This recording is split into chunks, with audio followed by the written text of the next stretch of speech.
Zamran Khan, what to do if one forgets how many rakahs he prayed?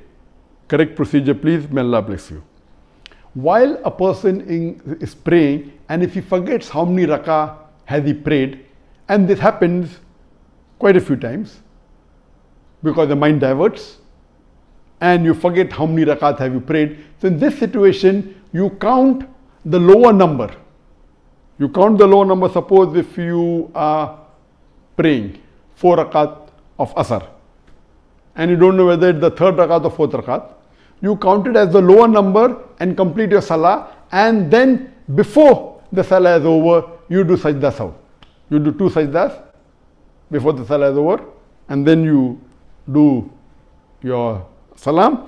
This is the right procedure. Similarly, when you're doing tawaf around the Kaaba, you don't know how many circles you have done tawaf. So you count the lower number, since you have to finish 7, and complete the balance number. That is the right procedure. Count the lower number and complete the salah, and in the salah you do sajda saw.